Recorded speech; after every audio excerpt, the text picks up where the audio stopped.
नमस्कार विद्यार्थी मित्रांनो. आज आपण ताम्रपाषाण संस्कृती हडप्पा संस्कृतीचा पाया या पाठामध्ये माहिती घेणार आहोत.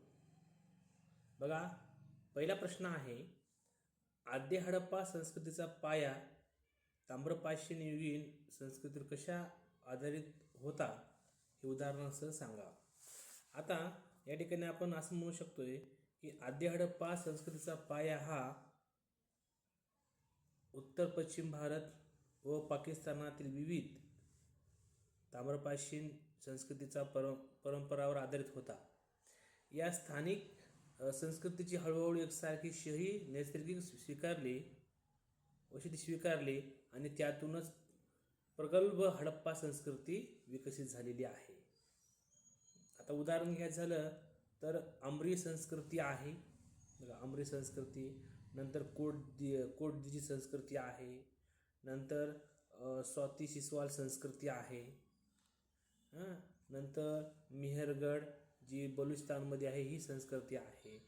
अशा प्रकारे आपल्याला याची उदाहरणं सांगता येतील.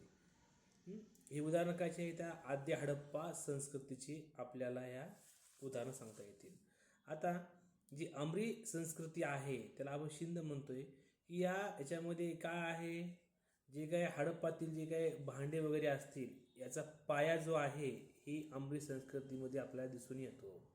आता विशेषतः या ठिकाणी लाल रंगाची नक्षीकाम केले मृदांडे आणि हे ग्रामजीवनासाठी हे महत्त्वपूर्ण हे आम्री संस्कृती प्रसिद्ध आहे. त्यानंतरची जी संस्कृती आहे कोटदिजी संस्कृती. ही बघा, या कोटदिजी संस्कृती या ठिकाणी हडप्पातील जे शहर नियोजनाची सुरुवात आहे, शहरी नियोजनाची सुरुवात ही आपल्याला प्रामुख्याने कोटदिजी संस्कृतीमध्ये आपल्याला बघायला मिळते. म्हणजेच तटबंदी, नियोजित वस्ती, हडप्पातील शहर नियोजनाची सुरुवात या ठिकाणी आपल्याला दिसून येते. आता यानंतरची पुढची जी संस्कृती आहे स्वाती सिसवाल संस्कृती, जी की हरियाणा राजस्थानमध्ये आपल्याला बघायला मिळते. आता या जे स्वाती सिसवाल संस्कृतीचं वैशिष्ट्य काय होतं, शेती असेल, स्थानिक मृदांड असेल चा प्रकार असेल, हे हडप्पाकालीन कृषी व ग्रामीणचा या ठिकाणी पाया आपल्याला सांगता येते. आता मेहरगड आहे.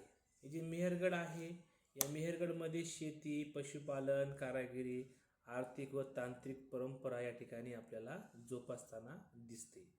अशा पद्धतीनं आपल्याला जी काही आद्य हडप्पा संस्कृतीचा पाया आणि विविध ताम्रपाषाण संस्कृतीला कसा आधारित होता हे आपल्याला या आम्री संस्कृती, कोटदिजी संस्कृती, स्वाती सिसवाल संस्कृती, मेहरगड आणि बलुच संस्कृती सांगता येते.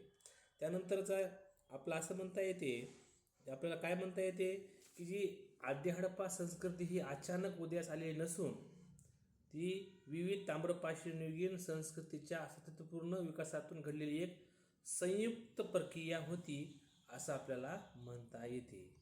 आता यानंतरचं पाहूया हाकरा संस्कृती. बघा, हाकरा संस्कृती ही इतिहासाच्या दृष्टिकोनातून खूप महत्त्वाची संस्कृती आहे. ही जी हाकरा संस्कृती आहे, हाकरा संस्कृती ही आद्य हडप्पा काळातील एक महत्त्वाची ताम्रपाषाणयुगीन ग्रामीण संस्कृती मानली जाते. लक्षात ठेवा, जी हाकरा संस्कृती आहे ही हाकरा संस्कृती का आहे तर एक आद्य हडप्पा काळातील एक महत्त्वाची ताम्रपाषाणयुगीन ग्रामीण संस्कृती या ठिकाणी मानली जाते. ही संस्कृती प्रामुख्याने हाकरा नदी, जिला घग्गर सरस्वती प्रणाली देखील म्हणतात. आता ही जी संस्कृती आहे ही हडप्पा संस्कृतीच्या उगमासाठी हाकरा संस्कृतीचे या ठिकाणी महत्त्व आहे. जिला काय म्हणतात, हाकरा संस्कृतीनंच हडप्पा संस्कृतीचा जो काय पाया आहे त्या ठिकाणी घातलेला आपल्याला दिसून येतो. आता ही जी हाकरा संस्कृती आहे या हाकरा संस्कृतीचा जर कालावधी असेल तर तो इसवी सन पूर्व 3500 ते 2600 असा या हाकरा संस्कृतीचा आपल्याला कालावधी म्हणजेच कालखंड सांगता येईल. म्हणजेच आद्य हडप्पा टप्प्याशी समकालीन हा टप्पा आपल्याला सांगता येतो. आता जी हाकरा संस्कृती आहे ही जी हाकरा संस्कृतीचा विस्तार आहे, भौगोलिक विस्तार आहे, ते कुठं कुठपर्यंत आहे. आजचा जो पाकिस्तान आहे, या पाकिस्तानामधला पंजाब आणि सिंध हा या हाकरा संस्कृतीचा भाग येतो. त्यानंतर भारतामध्ये जे काय राजस्थान असेल, हरियाणा असेल आणि पंजाब असेल, हा देखील हाकरा संस्कृतीचा भाग आहे. आणि घग्गर आणि हाकरा नदी परिसर हा याच हाकरा संस्कृतीचा भाग आहे असं आपल्याला सांगता येते. मग ही जी हाकरा संस्कृती आहे याची वैशिष्ट्ये कोणकोणती आहेत? बघा, जी हाकरा संस्कृती आहे याची वैशिष्ट्ये आपल्याला सांगता येते. वस्ती व जीवन पद्धती, मृदांड, शेती व अर्थव्यवस्था, साधने व तंत्रज्ञान. अशा प्रकारे आपल्याला जी काही आहे हाकरा संस्कृती आहे त्याची वैशिष्ट्ये सांगता येते. सगळ्यात अगोदर बघूया आपण वस्ती व जीवन पद्धती. आता आपल्याला माहीत आहे आदी मानव जो होता तो सतत अन्नासाठी भटकंती करायचा, परंतु कालानुक्रमाने त्याला बरेचसे काही शोध लागले, तो प्रगत झाला आणि हाकरा संस्कृतीमध्ये आपण मानवाची स्थिती पाहूया. हा मानवच काय करायला लागला, नदीकाठची लहान ग्रामीण वस्ती निर्माण करून तिथं राहू लागला. सुरुवातीला ही जी हाकरा संस्कृती होती त्या हाकरा संस्कृतीमध्ये काही जीवन पद्धती होती मानवाची, ती कच्च्या विटांची व मातीचे घरे आपल्याला या ठिकाणी बघायला मिळतात. त्यानंतर हा जो हाकरा संस्कृती आहे या ठिकाणी जी अर्थव्यवस्था होती, ही अर्थव्यवस्था प्रामुख्याने शेती व पशुपालनावर त्या ठिकाणी आधारित होती. अशा प्रकारे आपल्याला वस्ती व जीवन पद्धती आपल्याला हाकरा संस्कृतीची वैशिष्ट्ये आपल्याला सांगता येतील. त्यानंतर सगळ्यात महत्त्वाचं म्हणजे हाकरा संस्कृतीमध्ये जे काही मातीची भांडी होती ती भांडी या ठिकाणी हाताने त्या ठिकाणी बनवली जात होती. आणि या भांड्याचं प्रमुख वैशिष्ट्य काय होतं, ही जी भांडी होती फिकट लाल आणि गुलाबी रंगाची या ठिकाणी आपल्याला भांडी आपल्याला बघायला मिळतात. आणि काय ठिकाणी तर काळ्या किंवा तांबूस रंगातील साध्या भूमितीय नक्षी या ठिकाणी आपल्याला पाहायला मिळतात. हडप्पा मृदांड परंपरेचा प्रारंभिक टप्पा असं देखील या ठिकाणी या काळाला आपण म्हणू शकतो, हाकरा संस्कृतीला म्हणू शकतो.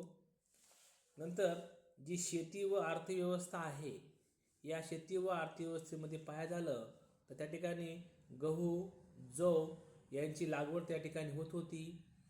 त्यासोबत शेतीसोबत जे काही पाळीव प्राणी होते त्यामध्ये गुरेढोरे, शेळ्या, मेंढ्या आणि अन्य पाळीव प्राणी या ठिकाणी प्रामुख्याने त्या ठिकाणी होते.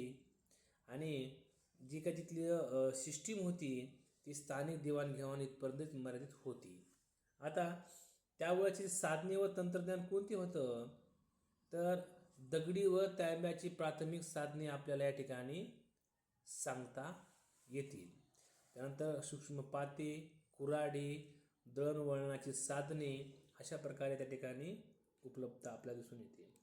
आता ही जी संस्कृती आहे, आद्य हडप्पाची संस्कृती आहे, हाकरा संस्कृती जी आहे, हाकरा संस्कृतीचा जे काही आपल्याला संबंध काय आहे हडप्पा संस्कृतीशी आपण या ठिकाणी पाहणार आहोत. बघा, हाकरा संस्कृती आणि हडप्पा संस्कृतीचा संबंध काय पाहूया. मृदांड शैली सातत्य या ठिकाणी दिसून येते. त्यानंतर कृषी व ग्रामीण जीवनाचा पाया या ठिकाणी घातलेला दिसतोय. बघा, त्यानंतर वस्तीच्या रचनेतून पुढील शहरीकरणाची प्रक्रिया या ठिकाणून झालेली असावी. त्यानंतर यामुळे हाकरा संस्कृतीला हडप्पा संस्कृतीची पूर्वपीठिका मानले जातात. बघा, खूप महत्त्वाचा भाग आहे. हाकरा संस्कृतीला हडप्पा संस्कृतीची काय म्हणतात, पूर्वपीठिका देखील या ठिकाणी मानलेली जाते. आता याचं महत्त्व काय आहे, आद्य हडप्पा संस्कृतीच्या विकासातील महत्त्वाचा दुवा ही हाकरा संस्कृती आपल्याला सांगता येते. आणि जी हाकरा संस्कृती आहे या हाकरा संस्कृतीचे पुरावे आपल्याला घग्गर सरस्वती नदी आपल्याला या ठिकाणी हा पुरावा देते. तर ग्रामीण जीवनातून शहरी संस्कृती संक्रमण या ठिकाणी आपल्याला स्पष्ट दिसून येते. आता यावरून आपल्याला असं म्हणता येते की हाकरा संस्कृती ही हडप्पा संस्कृतीचा उगम समजून घेण्यासाठी अत्यंत महत्त्वाची आहे. तिच्या कृषी, मृदांड, वस्ती परंपरावर पुढे प्रगल्भ हडप्पा संस्कृतीची भव्य शहरी उभी राहिली असं आपल्याला या ठिकाणी सांगता येते. त्यानंतर टोगाओ संस्कृतीबद्दल आपल्याला या ठिकाणी माहिती बघायची आहे. टोगाओ संस्कृती ही आदिवासी जीवनशैलीचा एक महत्त्वपूर्ण उदाहरणापैकी एक आहे.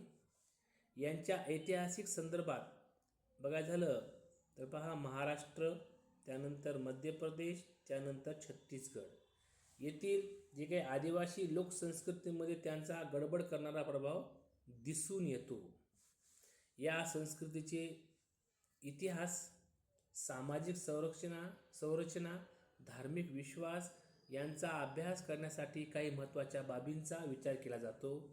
आता जी काही टोगाओ संस्कृती आहे त्या टोगाओ संस्कृतीचा ऐतिहासिक संदर्भ आपल्याला या ठिकाणी पाहायचा आहे. टोगाओ संस्कृती इतिहास साधारणपणे आदिवासी जमातीच्या जीवनशैलीवर आधारित आहे. या संस्कृतीचे पुरावे ऐतिहासिक संदर्भात जे काही आपल्याला मराठा साम्राज्याच्या काळात दिसून येतात. आदिवासी समाजाच्या भूमिकेचा व जनजीवनाचा अभ्यास करताना विविध पुराणकालीन, बौद्धकालीन तसेच मध्ययुगीन इतिहासाचा विचार केला जातो. आदिवासी समाज प्राचीन काळापासून वन्यजीवनाशी निगडीत होता. तिथे मुख्यतः शेती, शिकार, हस्तकला करत असत. अशा प्रकारे आपल्याला ऐतिहासिक संदर्भ आपल्याला सांगता येतो. आता सामाजिक संरचना आणि जीवनशैली कशा प्रकारे या टोगाओ संस्कृतीची होती हे आता पाहणार आहोत. टोगाओ संस्कृतीमध्ये एकत्रित समुदाय म्हणून जीवन जगला जातो. यामध्ये पारंपरिक कुटुंब व्यवस्था असेल, जाती व्यवस्था, समुदायाचे महत्त्व, पारंपरिक जीवनशैलीत विविध कलेचे, धार्मिक आणि सांस्कृतिक अनुष्ठानाचे स्थान महत्त्वाचे आहे. या संस्कृतीत एक समूह म्हणून नृत्य, गाणी आणि इतर सांस्कृतिक क्रियाकलापाद्वारे आपली पद्धत आणि आदर्श व्यक्त केले जातात. आता धार्मिक विश्वास आणि उत्सव. टोगाओ संस्कृतीच्या धार्मिक विचारधारणेमध्ये निसर्ग,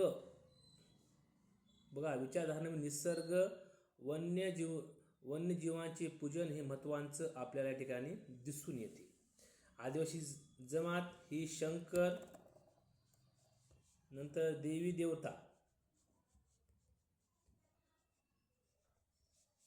जंगलातील दिव्य शक्तींचा पूजेला ते अनुष्ठान केलेला या ठिकाणी दिसून येतो. त्यांच्या विविध धार्मिक उत्सव असेल, व्रत असेल, संस्कार यांचा मोठा प्रभाव आहे. या उत्सवामध्ये पारंपरिक पोशाख, नृत्य, गायनांचा वापर या ठिकाणी केला जातो, ज्यामुळे त्यांच्या सांस्कृतिक आणि धार्मिक विश्वासांचा आदर या ठिकाणी व्यक्त केला जातो. सांस्कृतिक प्रभाव. टोगाओ संस्कृती इतर संस्कृतीचा प्रभाव देखील दिसून येतो. भारतीय उपखंडातील विविध साम्राज्याच्या प्रभावामुळे या संस्कृतीमध्ये काही बदल झालेले आहेत. मराठा साम्राज्य, मुघल साम्राज्य आणि इंग्रज साम्राज्याच्या कालखंडात आदिवासी जीवनशैलीवर या संस्कृतीचा परिणाम झाला. या सर्व सांस्कृतिक आणि ऐतिहासिक संदर्भामध्ये टोगाओ संस्कृतीने त्याचे पारंपरिक महत्त्व कायम राखले. आता आधुनिक काळाशी आपण टोगाओ संस्कृतीची तुलना करूया. आजच्या काळात टोगाओ संस्कृतीने अनेक सामाजिक आणि आर्थिक बदलांचा सामना या ठिकाणी केलेला आहे.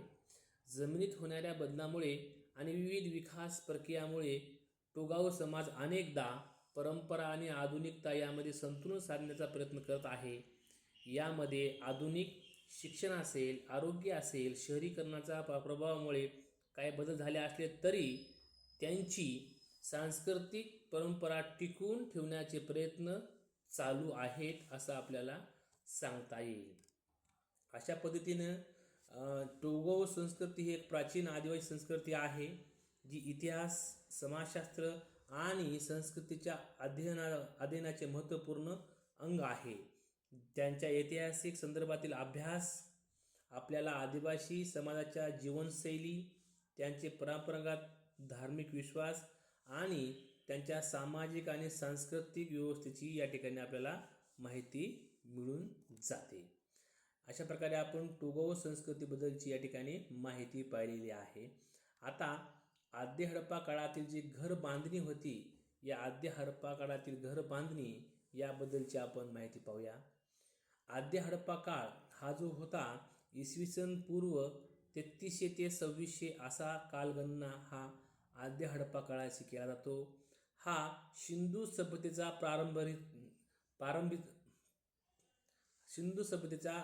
प्रारंभीचा टप्पा मानला जातो. या काळातील घर बांधणीमध्ये पुढील वैशिष्ट्ये आपल्याला दिसून येतात. नंबर 1, जे बांधकाम साहित्य असेल, त्यानंतर घरांची रचना असेल, त्यानंतर खोल्यांची मांडणी असेल, रस्ते व घरांचे स्थान असेल, निचरा व्यवस्था असेल, दरवाजे व खिडक्या असतील, सामाजिक स्थितीचे प्रतिबिंब असतील. अशा प्रकारे आपल्याला या ठिकाणी जी काही आद्य हडप्पाकालीन घरं होती याबद्दलची आपल्याला या ठिकाणी वैशिष्ट्ये पाहायची आहेत. सुरुवातीला बघूया बांधकाम साहित्य.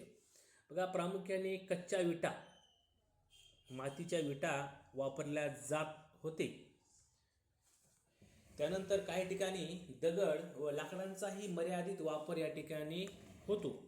पक्क्या विटांचा वापर कमी प्रमाणात आढळतो. घरांची रचना. घर साधारणपणे एक मजली होती. घरांची रचना साधी उपयुक्तेवर आधारित होती. काही घरामध्ये अंगण म्हणजे मोकळी जागा असायची.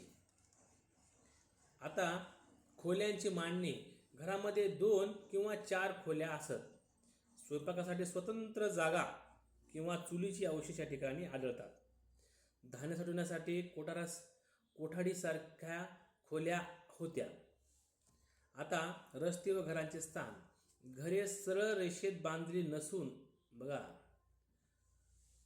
घरे ही सरळ रेषेत बांधली नसून अनियमित पद्धतीने उभारलेली दिसतात. बघा, आद्य हडप्पा जो काळ आहे या ठिकाणी घरांची रचना जर सांगायची झाली तर त्या आद्य हडप्पा काळातील घरांची जी रचना होती ते एका सरळ रेषेत बांधली नसून अनियमित पद्धतीने उभारलेली दिसतात. नियोजनबद्ध नगर रचना अद्याप पूर्णपणे विकसित या ठिकाणी झालेली दिसून येत नव्हती. आता निचरा व्यवस्था असेल. पाण्याच्या निचऱ्यासाठी साधी व्यवस्था होती. घरातील सांडपाणी थेट बाहेर सोडले जात असे. पुढील विकसित हडप्पा काळातील प्रगत जलनिस्सारण व्यवस्था येथे दिसून येत नाही. दरवाजे व खिडक्या. दरवाजे लाकडी असावेत असा अंदाज आहे.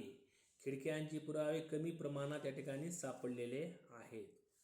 सामाजिक स्थितीचे प्रतिबिंब. घरांच्या आकारावरून सामाजिक विषमता फारशी स्पष्ट दिसत नाही.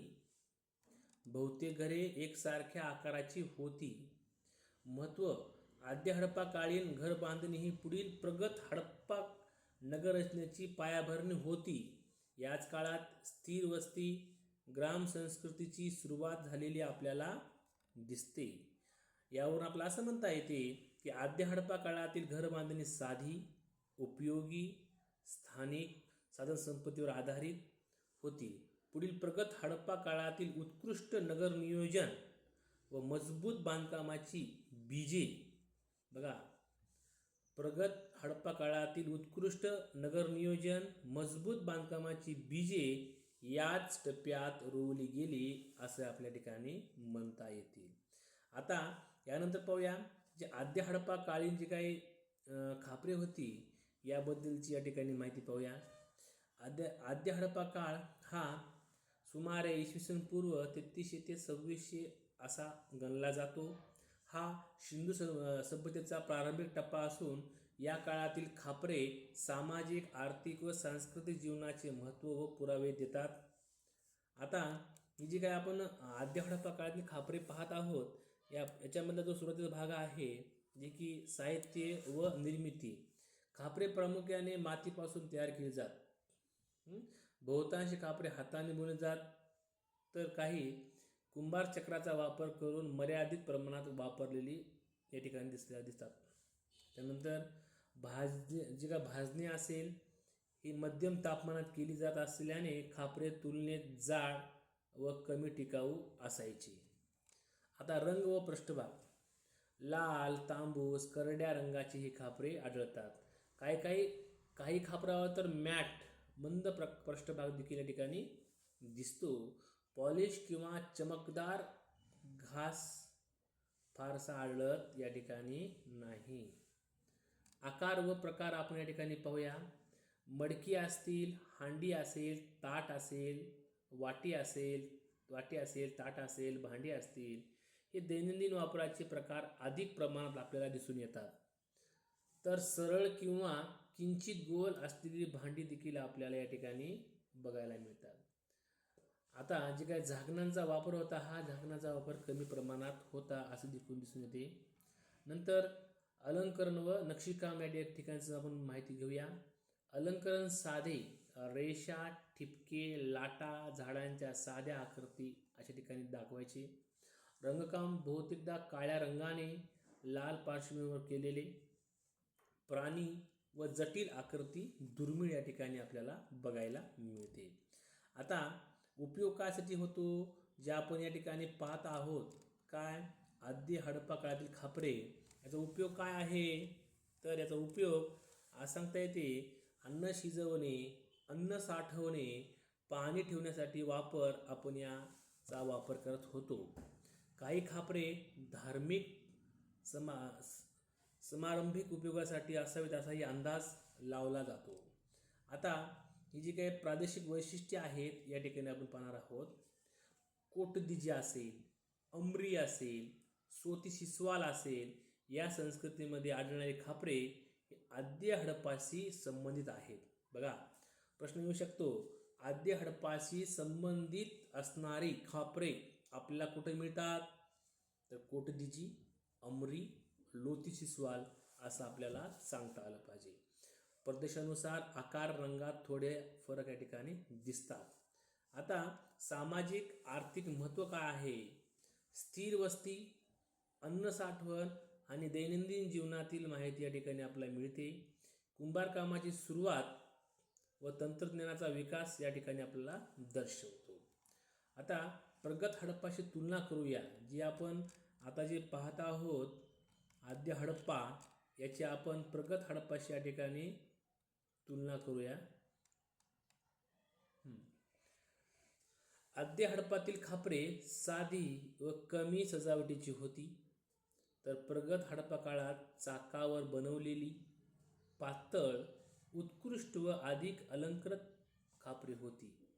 अशा पद्धतीनं आपण आद्य हडप्पा आणि प्रगत हडप्पा याची आपण या ठिकाणी तुलना करू शकतो. आता निष्कर्ष काय सांगता येतील, आद्य हडप्पातील खापरे साधी, उपयोगप्रधान आणि स्थानिक परंपरेचा आधारित होती. पुढील प्रगत हडप्पा काळातील उत्कृष्ट कुंभारकलेचा पाया, बघा उत्कृष्ट कुंभारकलेचा पाया हा आद्य हडप्पाच या ठिकाणी घातलेला दिसतोय असं आपल्याला म्हणता येते. आता तांब्याचा उदय याबद्दलची आता या ठिकाणी माहिती पाहूया. तांब्याचा उदय साधारणपणे इसवी सन पूर्व 6000 ते 4000 या दरम्यान झालेला आहे. हा काळ अश्मयुगातून धातुयुगाकडे जाण्याचा संक्रमण काळ मानला जातो. तांब्याचा शोध, निसर्गात शुद्ध स्वरूपात मिळणारा पहिला धातू म्हणजे कोणता असेल तर तो तांबे आहे. बघा, निसर्गात शुद्ध स्वरूपात मिळणारा पहिला धातू हा तांबे आहे. दगडामधून तांबे वितळताना दिसले आणि मानवाला धातू वापरण्याची कला सुचली. आता हे जे काही तांबा आहे याचं वैशिष्ट्य काय आहे, तांबे मऊ व वाकवता येण्यासारखा धातू आहे. उष्णता व विद्युत वाहक, नंतरच्या काळात त्याची ओळख झालेली आहे उष्णता विद्युत वाहक म्हणून. नंतर हे चमकदार व गंज कमी लागणारा धातू म्हणून या ठिकाणी तांब्याकडे पाहिले जाते. आता ह्या तांब्याचा वापर करून तत्कालीन मानवाने काय बनवलं, शस्त्रे बनवले. त्यात भाले असतील, कुऱ्हाडी असतील, सूर्य असतील, अशा प्रकारे त्या ठिकाणी तांब्याचा वापर त्या मानवाने केलेला आहे. दैनंदिन वस्तू, भांडी, दागिने आणि सुई यासाठी देखील या ठिकाणी आपल्याला तांब्याचा उपयोग केलेला दिसतोय. धार्मिक व सांस्कृतिक वस्तू देखील या ठिकाणी तांब्याच्या या ठिकाणी बनवल्या दिसतात. आता जे काही उत्पादन तंत्र आहे याबद्दलची माहिती पाहूया. प्रारंभी थंड ठोकणे, हँड कोल्ड हॅमरिंग पद्धतीने तांबे आकारात आणला जात असे. नंतर वितळून साचे घालण्याची पद्धत विकसित झाली. मानवी जीवनावर परिणाम अधिक टिकाऊ साधनामुळे शेती व शिकार सुधारली. हस्तकला व्यापार विकास झाला. सामाजिक व आर्थिक जीवन अधिक संघटित झाले. आता पाहूया संक्रमणकालीन महत्त्व काय आहे. तांब्याचा उदय हा अश्मयुगीन कांस्ययुगीन यामधील दुवा मानला जातो. याला ताम्रयुग असे म्हणतात. बघा, ताम्रयुग म्हणजे काय? तांब्याचा उदय हा अश्मयुग आणि कांस्ययुग यांच्यातील हा दुवा आहे. यालाच ताम्रयुग असे म्हणतात. आता जे काही तांबा आहे याचे पुरावे आपल्याला कुठे सापडतात? आहाड संस्कृती असेल, जोरवे संस्कृती असेल, कायथा संस्कृती असेल, नवदाटोली संस्कृती असेल, या ठिकाणी आपल्याला या तांब्याचे पुरावे सापडतात. भारतात आहाड, जोरवे, कायथा, नवदाटोली या ठिकाणी तांब्याच्या वापराचे पुरावे आपल्याला सापडतात. अशा प्रकारे आपण पाहिलेलं आहे तांब्याविषयी माहिती. आता ताम्रपाषाण युगीन अर्थव्यवस्था याबद्दल आपल्याला माहिती सांगायची आहे. ताम्रपाषाण युगीन अर्थव्यवस्था बघा, कालखंड व स्वरूप.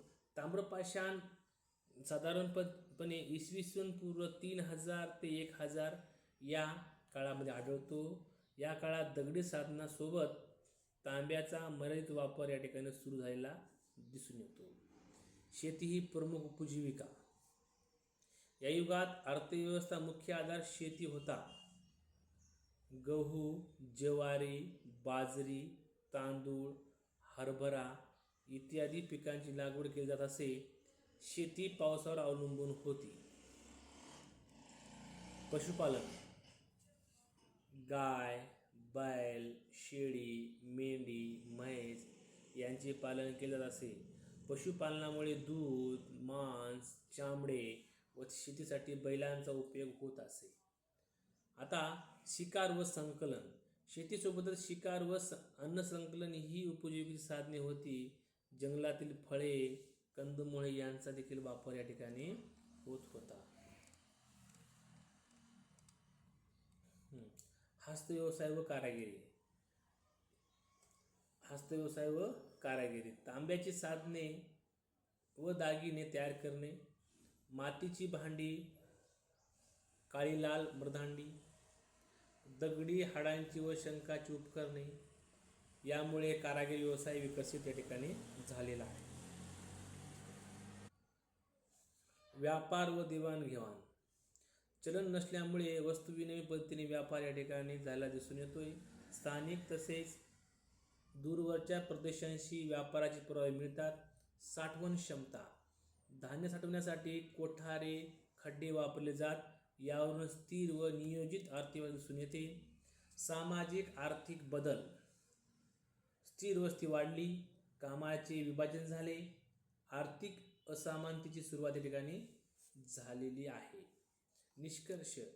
ताम्रपाषाण युगीन अर्थव्यवस्था ही शेती, पशुपालन, हस्तकला, वस्तू विनिमयावर आधारित मिश्र अर्थव्यवस्था होती.